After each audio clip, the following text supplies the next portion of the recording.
Welcome, everyone. I apologize for the short notice. We reached out to the Snohomish County Health District. Heather Thomas is the Public Information Officer from Snohomish County Health District, and we're pleased to have Dr. Chris Spitters join us today. Chris Spitters is the Health Officer for the Snohomish County Health District. Dr. Spitters has been supporting schools in Snohomish County, specifically throughout the COVID pandemic. We have been fortunate to be able to meet with Dr. Spitters starting weekly, and then we went to a bi-weekly. And as the cases and circumstances in Snohomish County have changed, they have graciously granted us the opportunity to continue to meet with he and his staff throughout the pandemic. I have done my best to talk about the recommendations from Snohomish County Health District. Greg Burns is our Safety and Risk Manager Director, and he has done his best, I think, to point people in the direction of the Health District and specifically the recommendations around schools, the conclusion that it's safe to return our youngest students to the classrooms, our elementary age students to the classrooms in small cohorts. And so I reached out to Dr. Spitters because a lot of the questions that I was getting in my email and emails to the board of directors had to do specifically around how can it be safe to bring kids to school when the case rate is rising in Snohomish County. So instead of me explaining it with my doctorate in education, I think it's fantastic that we have Dr. Spitters here to talk to you. I think his Johns Hopkins medical degree stacks up a little bit larger than my ed degree. But it's really nice to have him here. And for those of you that are in attendance synchronously in our new language of COVID, we appreciate having you here live. We are going to have a recording of this that will be posted on the website. So if others were unable to attend this webinar, they will have access to this on the Monroe website. So Dr. Spitters, thank you so much for being here. I'm gonna turn the time over to you. I think if you could provide the attendees today just a quick explanation of your role with Snohomish County before you kick off with your slides and your information, I think that would be relevant to us as well. Thank you again for being here.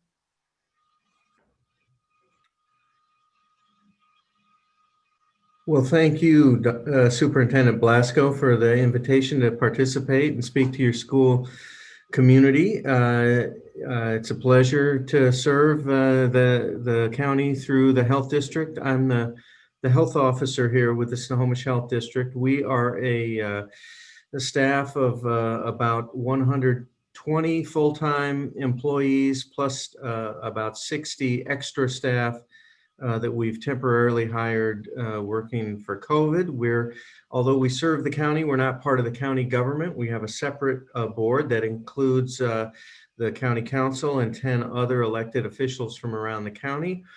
And we're involved in ensuring the public health, prevention of disease control, maternal child health, environmental health, and other public health topics for Snohomish County. And so I'm the medical lead for that activity. And then also in the law, there are certain enforcement capacities that are assigned to me, the health officer.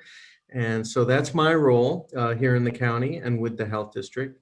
And as you can imagine, pretty much every day, I started here full-time in March, pretty much every day has been all about COVID. And I think will continue to be until we're at the other end of this emergency. And here we are, and you know, I'm just one. And again, our school team, led by Carrie Parker and our communications team, Heather Thomas, and all the other folks doing the testing, contact investigation, contact tracing, are all what makes this work. And so thanks for including us. And here we are today, almost 300 days following our January 21 notification to the community of the first detected case of COVID-19 in the United States affecting a Snohomish County resident. Although that case was successfully contained, approximately 6 weeks later, evidence of transmission of COVID in Snohomish County led school superintendents to close schools at that time Shortly after that, the state's stay home, stay safe order came into effect, shutting down virtually all commerce and public activity for several months. Since that time, we have learned all that we know now about this virus, with that knowledge base increasing in leaps and bounds as we go. Our understanding of the modes and frequency of transmission has evolved. Progress toward a vaccine to get us out of this continues. And locally, we have succeeded in stemming 2 waves of COVID activity, only now to face a 3rd wave. And I'm hoping to share my screen. I'm going to do that now and put some slides up. So you should be seeing a title slide, and I'm just going to click forward. And this is the now commonly appreciated figure showing the 2-week incidence rate over time for COVID in Snohomish County. So along the x-axis at the bottom are dates moving from last March up through the present. The y-axis going up and down is the number of cases per 100,000 residents during the 14 days prior to that data point. So you can see we went through the first wave back in early March. Things came down in May and June. We went back up in late June and July, back down in August and September, and then really took off here in the past couple of weeks. And this has caused a lot of concern in the public health and the general community. I just want to show you that this is that same curve broken out into age groups, and I'll spare you the details, but these upper curves here are young adults, ages 20 to 59, with the highest rates in people 20 to 29 and 30 to 39. But these are folks, adults under age 60. Down here are adults over age 70 and 80. And in the middle here, this light blue line are school-age children and adolescents in orange. So you can see that most of the increase has been in young and middle-aged adults. Fortunately, we've been protecting our older and vulnerable populations, although we are seeing increased hospitalizations in the past week or so. And then school-age kids are intermediate there. It's increasing in all age groups, but we do not believe that's related to the school environment. One more slide here before I continue with the comments is, this is the percentage of positive tests over time back since the beginning of our efforts. And some people have asked, well, maybe there's just more cases because you're testing more. And we have, in fact, been testing more in recent weeks, but the percentage of positive tests keeps going up. And so that's a signal that it's not just more testing, it's more disease that's out there. So I'm going to come back to us here and then show some more, another slide or two in a minute. Or maybe I'll just stay with the slide sharing for a minute and while I talk, excuse me. So as we've progressed through this public health emergency, individuals, families, and society have endured many painful consequences of the measures introduced to curb transmission. Among the leading and most troubling consequences has been the interruption of students' education. Following review of the experience in other settings, this past summer, the Washington State Department of Health issued guidance and a framework for transitioning to in-person learning. Here is a section from that framework that addresses our current situation where we are in a high level of transmission. And in the current definition, that's greater than 75 cases per 100,000 per 2 weeks. You'll recall that figure I just showed you, we're up close to 200, about 190. So we're well above that. So we're in the high transmission range by that framework. And that framework states that at high levels of transmission, such as are now occurring here and throughout the Puget Sound region, this guidance focuses on remote education for most students, but endorses gradual transition to in-person learning for students with special needs, students farthest from educational justice, and young students, which is generally considered K through 3 or elementary school.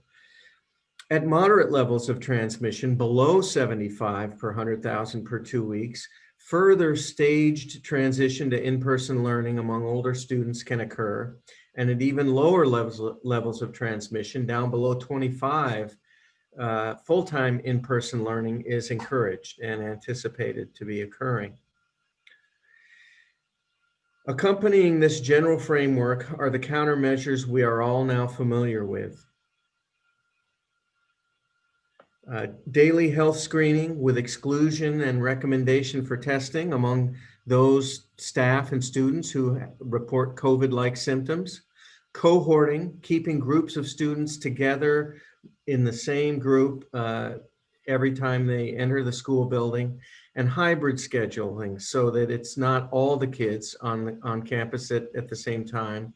That supports the hybrid scheduling and allows for the spacing out of kids so that they're further apart and less likely to transmit. We try to keep them 6 or more feet apart. In addition, face coverings for students and staff with some higher personal protective equipment for some staff, like school nurses or teachers of children with developmental issues that affect their ability to comply with prevention measures.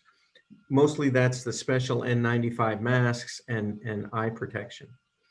I mentioned physical distancing, hand hygiene, having good hand washing and hand sanitizer available around, environmental sanitation with daily cleaning and disinfection of frequently touched surfaces like light switches, doorknobs, countertops, etc.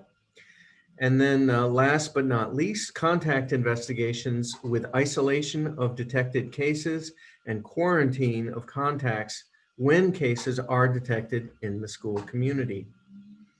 During the several months that the health district has been tightly engaged with the K-12 school system, we have made much progress in building a school environment that employs this guidance and these measures. The Monroe School District's in-person education for kindergartners and special needs students, as well as its forthcoming plans to introduce first graders in hybrid learning on November 16, and second and third graders, I believe it is, 3 weeks later on December 7th, falls within the letter and the intent of the guidance I have cited from the State Health Department and with the Health District's recommendations. During this time of working together and passage of time and more experience and scientific literature being published about the COVID pandemic and its impact on children in schools, additional evidence has emerged both locally and beyond supporting this approach. While sporadic cases and clusters of cases have been and will continue to be detected in school settings, both in those with and without in-person learning, mitigation and control efforts have been successful.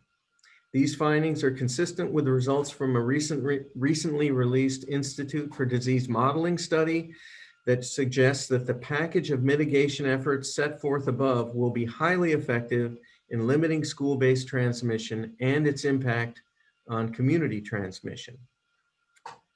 Locally, to date, 44 K through 12 facilities in Snohomish County have reported COVID cases to us since September 1.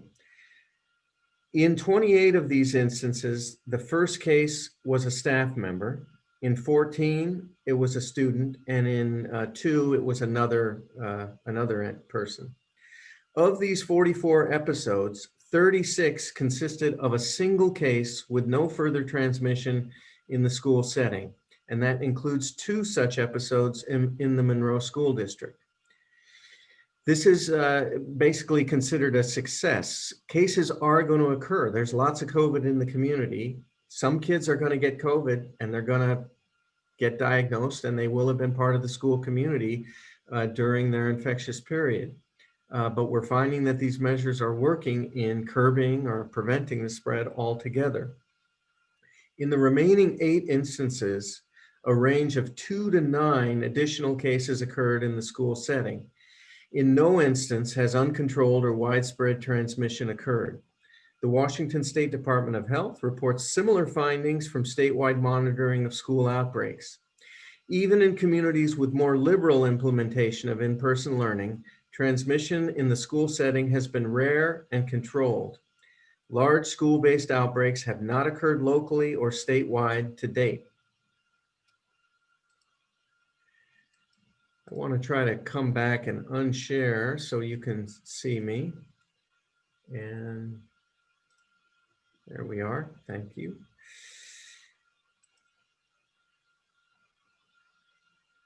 So as I was saying, thus far, the community-wide increase in COVID-19 transmission has not been linked to transmission in schools, but rather has been driven by transmission in private social gatherings where masks are not being worn, and in some workplaces with social distancing or other prevention deficits. You know, key ingredients for transmission are an indoor setting that's poorly ventilated, no masks, and lots of talking. As COVID rates rise and we are beginning to see increased hospitalizations and stress on the healthcare system, this speaks to the importance of adhering to the standing directive that we gather with no more than 5 people outside our home in a single week. This is where transmission is occurring, in homes and in other private gathering places, not in schools. The state's guidance specifically addresses schools in a separate lane of guidance and directives because the measures at our disposal and the evidence of their effectiveness show that it's a different environment and that we can have kids in cohorted groups, properly spaced, wearing masks, learning in person. A gathering of students who have been screened, masked, and distanced is of markedly lower risk of transmission than a gathering of non-household family or friends for a meal and a conversation. Indoors, masks off, and lots of talking. I said it before, that's the perfect environment for generating the clouds of airborne droplets that lead to transmission. And this is the setting we're seeing most. If we want to bend the curve of this third wave to avoid overwhelming the healthcare system and to prevent suffering and death, restricting our gatherings in the home and the community is the pathway. Evidence to date suggests that keeping children, especially young children, out of school will do little toward achieving that goal. That is why schools are managed in a separate lane in the state's COVID-19 guidance, and the gathering limit of 5 does not apply here. The public health community's interpretation of the COVID-19 evidence base in the scientific literature is that while transmission from elementary school-age children may occur in some instances, it is substantially lower in relative magnitude compared to older children and adults. Our current consensus is that schools conducting cohorted, hybrid, in-person learning with the above prevention measures in place are deemed unlikely to experience uncontrolled transmission, nor are they likely to exacerbate community-based transmission. Consequently, at the current time, there is no disease control basis for the health district to discourage the school district's careful and controlled return of young students to in-person learning. Risk tolerance and weighing of different values can and do vary widely across the population of interested parties. Some want much more in-person learning than is occurring, and others want less. I have no data or words that I can offer to close that values gap. What I can tell you is that 1, current countermeasures in place in K-12 schools in Snohomish County and elsewhere appear to be working to prevent transmission in those settings. And 2, the Washington State Department of Health continues to support the gradual phasing in of cohorted hybrid in-person learning for young students and children with special needs, even in the current environment of high transmission in the community. In-person schooling for these targeted groups in appropriately managed settings does not pose a community disease control hazard. If our assessment of that changes in a particular setting or scenario, or if further evidence emerges to modify these overarching perspectives on the safety achievable in school settings, the health district will certainly make that known to school officials and to the K-12 community. So with that, I'd like to turn it back over to Superintendent Blasko.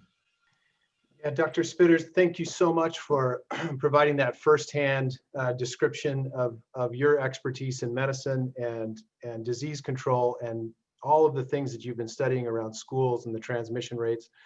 You know, we have a fantastic staff here at Monroe. We have very dedicated teachers, very dedicated paraeducators, all of the support system, our bus drivers, our food service, our administrators.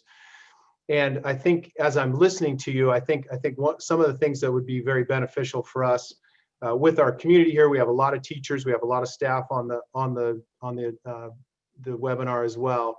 So when we are serving kids in school, I think one of the things that I have my director of safety and risk management, Greg Burns, and he's been conducting site visits for us to comply with our safety measures that we have in place, the safety plans that we have in place that are aligned to the school reopening document and the labor and industries. I think sometimes as adults, you describe these indoor house parties and things like that, that you in Snohomish County are noting that that's really where this spread is coming from. I think as we have more adults return to our buildings, I'm hopeful that you could emphasize that with our staff too. I think it's really easy to be very diligent when we're in front of kids and to wear our PPE and to stay physically distanced and wash our hands and do those things.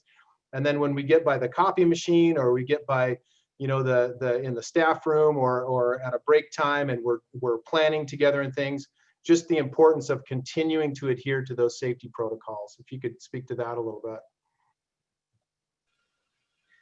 By all means, Superintendent Blasko, and you're really speaking to an important point that we see in clusters of cases in employment settings, and that is just as you are alluding to, you know, the workplace. In this case, it would be the classroom. You know, everything's all set up. The kids have their face coverings on. The teacher has theirs. You got the hand sanitizer everywhere.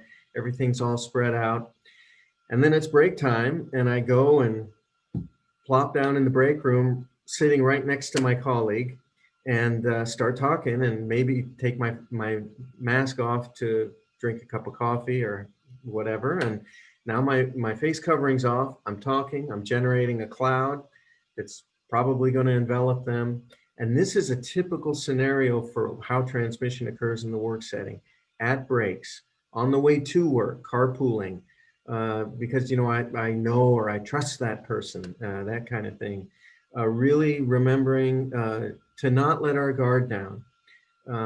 Now, having said that, I also want to reassure people that, you know, we're starting to see evidence that the dose that one is exposed to might be predictive in terms of the risk of transmission occurring, the risk of getting sick, of your immune system not being able to wipe out the virus before it makes you ill, or that dose determining how ill you get. It's early science, but there's some suggestion of that. And I think it speaks to the importance of something that our Swedish Medical Center Chief Medical Officer was talking with me about the other day, that he emphasizes with his staff, which is there's going to be a time when you forget to hand sanitize or you touch the doorknob. And then, you know, don't freak out. We all have lapses. Try to minimize the lapses, and remember that your overall effort is reducing the small chance already there that if you get exposed, if you do all these other things and keep doing them consistently, then if, you know, a virus does get through, whether it's at the grocery store or in the break room at school or wherever, everything you're doing also reduces the number of viruses that your body might get exposed to. And I saw a great graphic, I think Heather showed it to me, of a series of pieces of Swiss cheese with holes in them. And so none of these measures is perfect. They've all got limitations. But if you stack them all up next to each other, face covering, social distancing, hand hygiene, staying home when you're sick, etc., then it's hard for something to get all the way through all those pieces of Swiss cheese. And so there you have it. Thank you. And I think just one thing to emphasize, having started my career in education as a teacher, it was, you know, and this is probably not a good thing to say to the health officer, but there were times when I should have stayed home. I was masking my symptoms with Dayquil or Theraflu or something. I've talked to a number of people. When you go to the pharmacy, there's a whole row of things to take when you're not feeling well, so that you can keep going. And I think I think that's something that exists in public education, because we're so dedicated to our students, and I know that exists here in Monroe, is that they would rather be with the kids than miss that day of instruction with them, or have to go through the challenge of getting the substitute planning done. But again, I think just with you here with us and our community, I think we have a lot of community members here, 544 participants, and this is, you said this is a good venue for our health district to be able to spread these messages. When you're sick, stay home. And now it's critically important, more than ever before, for that to take place. By all means, and educators certainly are dedicated in that way, but there are so many occupations where that's the case. So for those of you who out there who work in other sectors, we all sort of have that, many of us were brought up in or trained in a, tough it out and get your job done mentality. But this is not a time for that. We can harm others through our good intentions, and it's always better to sit the game out until you're fully ready to come back. So if you have any of the symptoms on that COVID list, it's always better to sit it out, get tested, communicate with your school administration or your employer if it's not the school, and don't come back until it's safe for everyone. They'll all appreciate it, and no one will mind doing the extra work to cover while you're gone. And knowing that, I think our parents, students, and customers and clients in other settings will feel more comfortable seeking the services they need and want to get. Thank you. And any plug on flu shots while we're here? I just feel like, the more as a community that we can pull together around COVID-19, and the more that we can pull together in this time as a Monroe community, and really be diligent about these, the disease, the Institute of Disease Modeling talked about it as countermeasures. That's an interesting word, the countermeasures for COVID-19. And when you frame it that way, it has a lot, it just really resonated with me, that word. These are countermeasures against this virus, of washing your hands. And then if you would like to talk to a public service announcement to this community, I think it'd be great as well, Chris. Yeah, well, yeah, and that's what they are. We're just putting up, trying to put, as I said, it's another spin on those multiple slices of cheese with holes in them. But if you get enough of them together, there's no hole that goes all the way through. We're putting up barriers to this virus moving between people, and that's in order to prevent suffering, hospitalizations overwhelming the hospital system, and death. So now, adding to all that is, as we enter the winter respiratory virus season, there's always the flu, influenza, which is again a person-to-person spread virus that every year in Snohomish County, on average, results in at least 100, often 200 or 300 hospitalizations and several dozen deaths. So that too is something that can not only harm people, but also take up hospital capacity that we might need for COVID, as well as heart attacks, motor vehicle accidents, all the other health problems that lead us to go to the emergency room and get admitted to the hospital. So all of us can help out there by getting an influenza shot, particularly those of us who are of an age, which is generally considered somewhere over 50. I'm in that group. Over 50, or have medical conditions like high blood pressure, heart disease, lung disease, diabetes. There's a long list of them. If you've got any of those, then it's a must. But I would also throw, school-age children in that, because unlike COVID, this is another area where COVID and the flu are different. School-age kids are good at spreading influenza. They don't seem to be as good at spreading COVID, but so again, vulnerable adults, people with medical conditions, school-age kids, all great candidates for getting the flu vaccine. The flu has not arrived yet in Snohomish County, it's not too late. It's never too late. You can go to your local pharmacy or talk to your healthcare provider and get it done. Dr. Spitters, I just want to thank you again. Heather, I want to give a shout out and a point to the Snohomish County Health District website. Oodles and oodles and oodles of information. We've been sharing that with our community, but you have kept that very up to date for us school leaders in working through these just historic times that we're in right now in this pandemic. So for those on this call, if you haven't spent time on the Snohomish County website specifically for the health district, it's a very, very easy to navigate place. We have links on our website. Again, thank you all for being here. Carrie Parker, your partnership with us and our schools. Again, we're recording this. We will have this up on our website. If others of your neighbors or other staff members were unable to watch this at this time, we will have that. I'm not sure. I think Heather might point to it.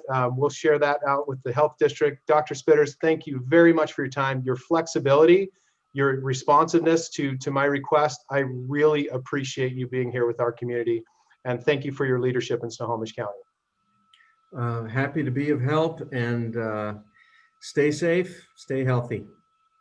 Thank you.